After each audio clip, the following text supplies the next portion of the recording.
Welcome to What the Flick, everybody. Grace, Alonso, and Ben, the season 2 finale of UnREAL. And man, it was unreal. Yeah, there you go. But hey, come on! I waited an entire season for that joke. And I mean, it's just like I think you needed to Jeremy needed to be let go. Like bringing Jeremy back into the fold like that from a narrative point of view, and the way that it came in, like he's all of a sudden.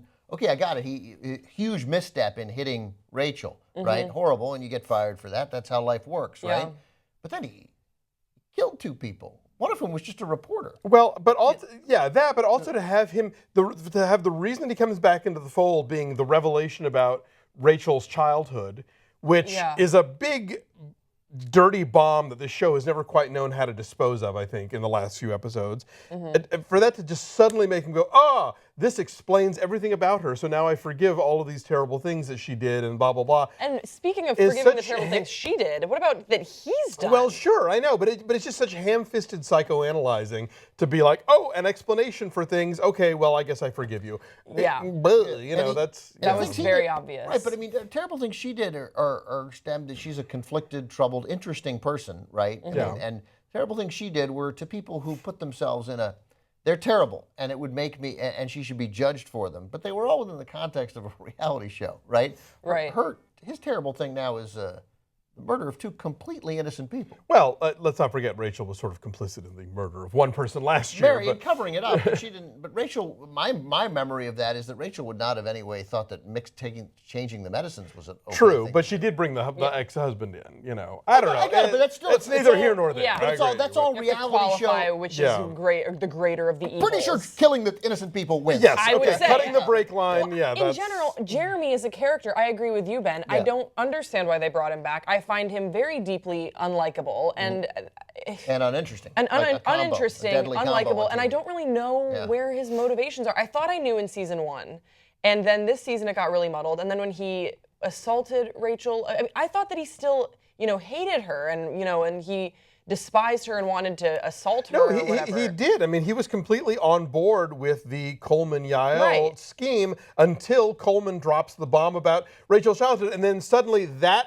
what I didn't believe. That's what I didn't believe. Yeah, that's what I was saying before. That's such a bullshit turnaround and such a weird, creepy use of this awful trauma that this character has suffered to now become her get-out-of-jail-free card. Well, using the word use, I think, is very effective in describing that. You're using her trauma, but you're not dealing with it. You're using it to affect how other characters are motivated, but you're not actually using this or dealing with it or resolving anything. And that really got me frustrated in the finale. This show was, I think, before was really smart about how TV works and operated on these 2 levels of like the awful show they were creating and then sort of the people who were creating that show. And this year it all kind of blurred together where everything became dumb soap opera bullshit. And the show was, I think, trying to comment on how the people making Everlasting were dumb about race in the way that they handled the black suitor and all of that stuff. But I think even UnREAL got stupid about race by the time it was all over. Yeah, and it started so promising, which is why it was disappointing. A big thing in this episode, and I don't know if you guys echoed the same feeling, was I felt like for the first time, Everlasting and UnREAL were very disjointed. It really felt like the whole Everlasting, what was unfolding with Darius and his suitor and his lovers, and Ruby at the end and whatnot, felt very like a different show within this other show that was happening. For the first time, they didn't really sort of interchange as nicely as they've done in the past. Yeah, certainly if you think about the mechanics of all of that was supposed to be happening live. Yeah, right. I like that this is behind the scenes of a reality show is when it's best. This then became with Coleman and the story breaking, and then it just became what I thought and what I'm sure they want, what Lifetime is attempting to get away from. That it became a Lifetime movie. Yes. And not in the good way. As well as, and we all know that's not really a compliment, or at least what that means. They're changing, but what it used to mean. Yeah. So and the mere fact that we're having this conversation about the finale, and we're not talking about Quinn and Rachel, and that's what this is. That's what this is supposed to be, this sort of fight between this grizzled, beautiful, but grizzled veteran producer who kicks ass in Quinn, and and you know, and is this sort of protege able to elicit some degree of humanity from her, or is the protege going to get completely corrupted? These actresses are so good at those roles; they own them. They're great in many things. They're both so talented, Constance Zimmer and Shiri Appleby. But then, like, we end up talking about Yael and Chandler. What's his Coleman. name? Coleman. Didn't it feel crowded? That's what it, because you had these scenes where you'd have Quinn and Rachel, and then you're like, yes, this is fun. I love this show. And then you go back to Coleman. I don't give a shit about Coleman at this point in time. And him as great hair. Yeah. But him as the villain was just sort of ridiculous to me. I think we all agree. And then like little things like Romeo, like. Yes! Like Romeo was an interesting character. I thought a really interesting character, more interesting than Darius. And then like they get him shot, and that was like this huge moment where they had to put the graphic up, what's happening in the world. You know, he gets shot, and like I'm watching with my wife, and we had a moment, and then it's like he's fine. And then he just shows up, and he's fine. Everything's fine. There's no drama. And that they dissolve Coleman's sort of authority or ability to blackmail the show so quickly in this episode. Like, oh, well, we know you faked your documentary, you know.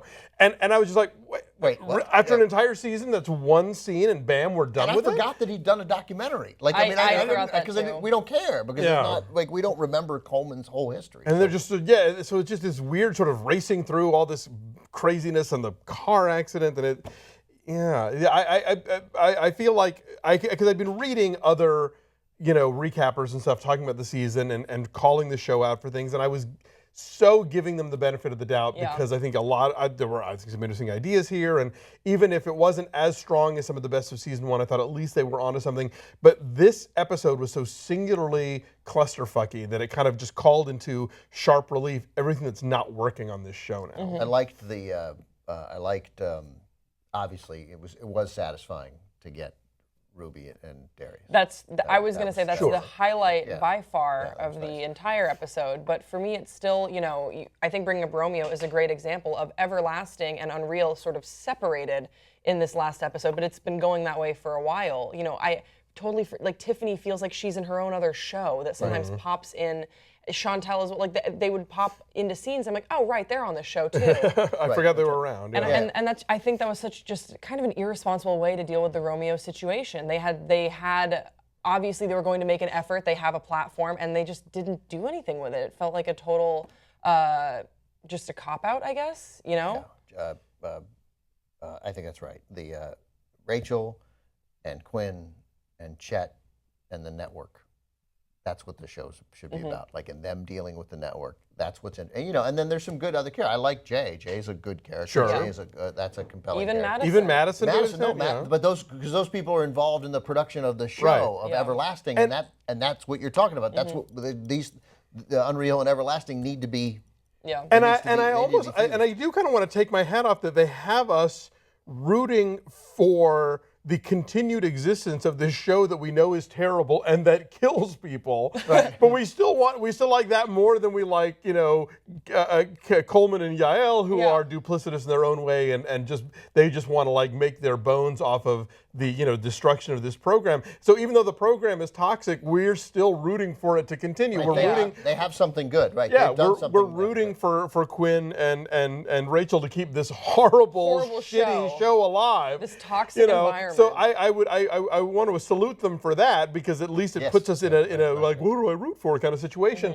But it's doing so in such a way that's so ham-fisted and soapy and not fun soapy, but just dumb soapy. I'm hoping that towards the very end of this episode, it seemed like it was sort of like the core group was regrouping. And I hope that is the case going into season 3. I don't know. I could totally do without Jeremy, but as long as... I don't want Rachel tied to Jeremy. No, Rachel at all. Should be sleeping with the suitor, and, you know, or not. Well, I don't think they're going to get back together by any stretch of the imagination. I did like that closing shot of the four of them, like, oh, fuck, now what? And it was almost like, for a second, I almost wanted to forgive everything that had come before that just for that closing shot, because I like that's a great way to end a season. But boy, to get there, we really had to go through. And I think what they have working on their side moving into season 3 is that their characters, like you really do root for them despite who they are. The core characters. The shitty ones, I think that, we need to make it less crowded for season 3. I'm talking about this as if we're in the writers' room. Guys, how are we going to fix it for season 3? But that's what I was thinking about in that closing shot. Well, I mean, apparently behind the scenes, like, Marty Noxon went off to do other stuff, and so I guess Shapiro is now running more of the show, and she's less experienced as far as actual doing an actual episodic, and y'all read that. Yes. That wild New Yorker profile of her. She seems like a real pistol. So I don't know. I like. She obviously brings a lot of interesting stuff to the show, and her background in reality TV has been illuminating. But I think that they need to have somebody who is more of a hand of serialized drama because they're not. That part is not working now. They just felt like they need to go big to get numbers, and of course the shows that we love, that we talk about, just have this ability to restrain themselves. The Americans and The Night Of, just to name two, and Better Call Saul, these wonderful shows that are, again, they probably, I don't know whether their numbers compare, I really don't know, but those shows, when you think, oh, this is the point where the Americans, that Elizabeth and Philip, they're going to stop a nuclear war, but it's never that big. It's never that big. It's always small, and UnREAL seemed to be unable to stay small, which meant staying on The Bachelor, which meant staying on Everlasting. Yeah, which is kind of how season 2 of Empire went as well. Right? I think they really went overboard in like big moments, and there were like just too many of them after a while. Like, you guys liked the camp? Wait till you see this. So I'm hoping, for both those shows, I'm hoping season 3 is like, all right, let's reel it in. Let's scale it down a little bit. Let's get this a little more human-sized, and we can still like throw in the WTF moments. I like it. Let's get a little bit more human-sized. Season 3, more human. Less Lifetime, more human. Because Craig Bierko, Constance Zimmer, Shiri Appleby, they're awesome. Phenomenal. Absolutely. Yeah. All right. Where were we?